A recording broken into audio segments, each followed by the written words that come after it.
मैं अब सब कुछ खत्म करने जा रहा हूं और रूस अब रुकने वाला नहीं है। यूक्रेन को अब शिकस्त भी देंगे और उसके इलाकों पे कब्जा भी करेंगे। ये बात व्लादिमीर पुतिन ने डोनाल्ड ट्रंप, नेटो और यूरोप को बहुत अच्छी तरह समझा दी है और उसके बाद इतना शदीद हमला किया है यूक्रेन पे कि उसकी ईंट से ईंट बजा दी है और उसके दारुल हुकूमत में हर तरफ आग है या धुआं है, हर तरफ तबाही के मनाजिर हैं। मेरा नाम अजहर अली खान है और आप देख रहे हैं आज की बात। डोनाल्ड ट्रंप ने एक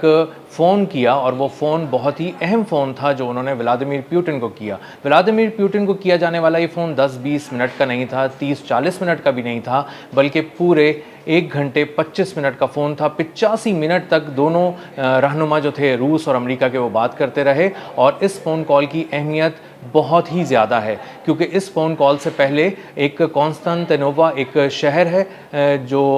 यूक्रेन का है, रशिया ने उसमें क़यामत ढा दी, वहाँ पर अपने फ़ौजी उतार दिए, बहुत तेज़ी से पेशकदमी की और वो यूक्रेन के फ़ौजियों की लाशों से भर गया और उसके बाद वहाँ पर रूस ने कब्ज़ा कर लिया है, अपनी गिरफ्त बहुत ज़्यादा मजबूत कर ली है। गो कि यूक्रेन कह रहा है कि वो शहर अभी उसके हाथ से निकला नहीं है, लेकिन रूस अपना कब्ज़ा जमा चुका है और कोई वजह तो है कि जब उस पर कब्ज़े की खबर रूस ने जारी करने की कोशिश की है, दुनिया को बताया है, तो डोनाल्ड ट्रंप ने फ़ौरन फ़ोन मिलाया और तकरीबन 1.5 घंटे तक व्लादिमीर पुतिन के साथ बात की और उस बात में जो उनका लहजा था वो जंगियों वाला नहीं था, वो जंगी लहजा नहीं था, वो अमन की बात कर रहे थे, बायलैटरल रिलेशंस की बात कर रहे थे, कुछ ट्रेड की बात कर रहे थे और वो जंग को ख़त्म करने की बात कर रहे थे और वो ये बात भी बता रहे थे कि दोनों तरफ से जंग अब बहुत ज़्यादा महंगी हो चुकी है, इसलिए लोग भी मर चुके हैं, मुआशी तौर पे भी बहुत नुकसान हो चुका है, इसलिए अब इसको ख़त्म हो जाना चाहिए। इसके बाद रूस के जो सदर हैं व्लादिमीर पुतिन, उन्होंने इस फ़ोन कॉल से पहले बहुत शदीद नौयत का हमला किया था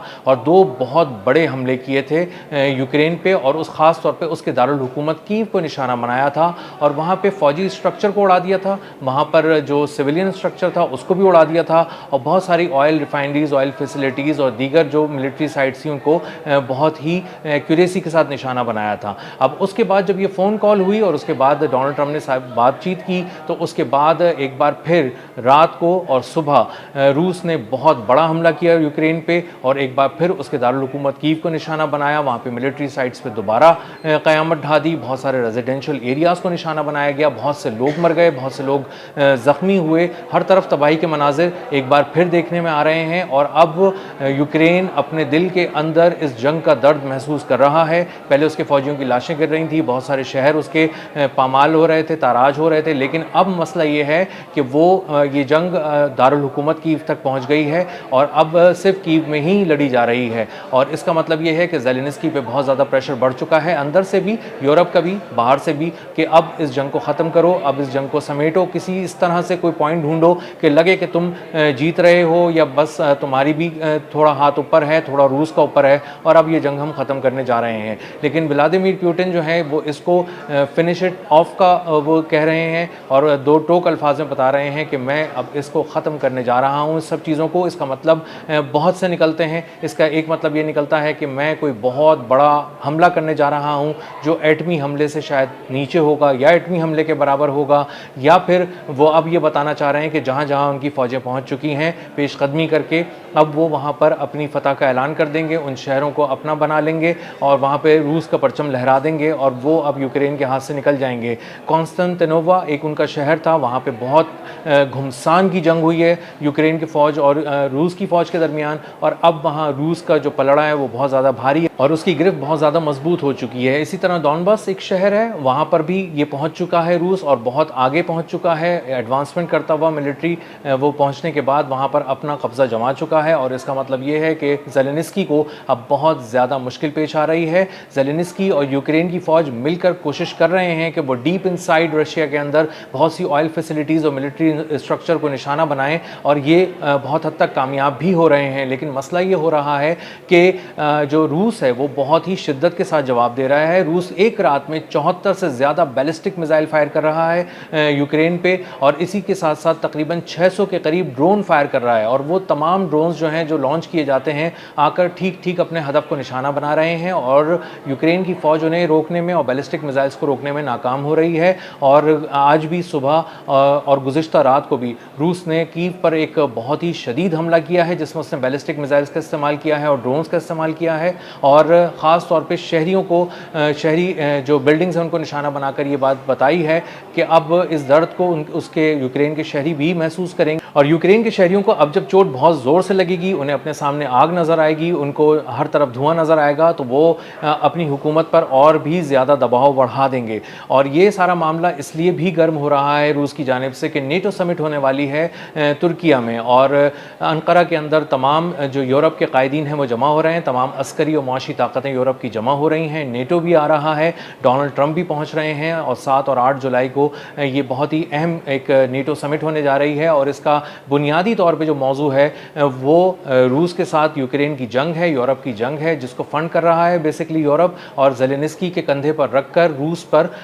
तोप चला रहा है, गोले बरसा रहा है और अगर इस जंग को मज़ीद बढ़ावा देना है तो इस नेटो समिट में कुछ बयानियाँ इख्तियार किया जाना है जो कि बहुत ही एग्रेसिव किस्म का बयानिया रूस के ख़िलाफ़ हो सकता है और इसीलिए रूस बहुत ही ज़बरदस्त किस्म के हमले कर रहा है और पैगाम दे चुका है और डोनाल्ड ट्रंप को एक तवील फ़ोन कॉल में समझा चुका है कि आपको एक लाइन लेनी पड़ेगी और वो लाइन अब जंग के बजाय अमन की लाइन होनी चाहिए, वो ज़ेलेनिस्की को लगाम डालने की लाइन होनी चाहिए, वो यूक्रेन को रोकने की लाइन होनी चाहिए और ये बात आप अच्छी तरह समझ लें कि आप रूस को नुकसान तो पहुंचा सकते हैं लेकिन झुका नहीं सकते। रूस बहुत सारे ज़ख्म सहने के बाद भी आज भी अपनी ऑयल एक्सपोर्ट्स को गंवाने के बाद, अपने ऑयल इंफ्रास्ट्रक्चर को बुरी तरह तबाह होने के बाद, इस हद तक तबाह होने के बाद कि उसकी 50 रिफाइनरीज़ को यूक्रेन ने बहुत बुरी तरह निशाना बनाया है और तबाह कर दिया है, उसके बावजूद भी रूस मुआशी तौर पर तन कर खड़ा है और इस वक्त भी वो दुनिया के अंदर एक क़ुव्वत है और अगर इस क़ुव्वत को मज़ीद ललकारा गया नेटो की जानिब से, अमेरिका की जानिब से और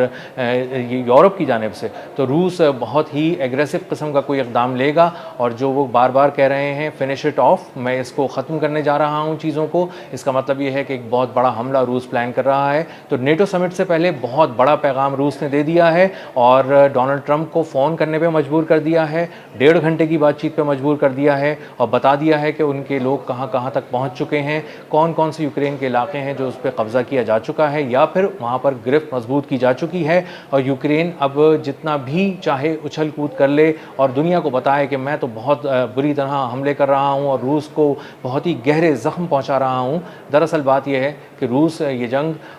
पे अपनी गिरफ्त मजबूत कर चुका है, यह तकरीबन जीत चुका है और अगर डोनाल्ड ट्रंप ने ज़्यादा झुकाव यूक्रेन की तरफ दिया और नेटो को शायद दी कि वो रूस के साथ जंग करते रहें तो फिर रूस एक बहुत बड़ा हमला करके ये बात पूरी दुनिया को बता देगा कि जो वो अब तक बहुत ही रिस्ट्रेन का मुजाहरा कर रहा था, रुक रहा था और सब्र का मुजाहरा कर रहा था, उसने अब एक बहुत बड़ा हमला करके यूक्रेन को पूरी तरह घुटनों पर झुका दिया है और रूस ने वहाँ पर कब्ज़ा कर लिया है। क्रीमिया पे भी बहुत बुरी तरह हमले कर रहा है इस वक्त यूक्रेन, जो बुनियादी तौर पे रूस का एक इलाका है, रूस के ज़ेर इंतज़ाम इलाका है और उसके बाद क्रीमिया में इस हद तक हमले किए जा रहे हैं वहाँ के बिजली के इंफ्रास्ट्रक्चर पे ख़ास तौर पे कि वो अंधेरों में डूब गया है और अब क्रीमिया को अंधेरों में डुबोने का सीधा सीधा मतलब ये है कि आप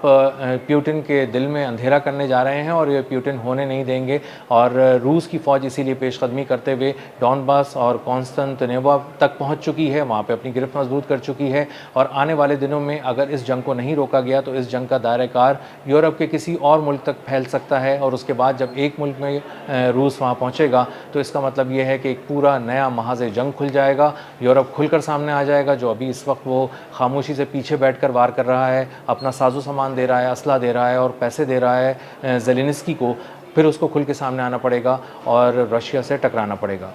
अब तक के लिए इतना ही, मिलते हैं अगले व्लॉग में किसी नई खबर, नए तज्ज़िये और नए ज़ाविये के साथ। अल्लाह हाफ़िज़।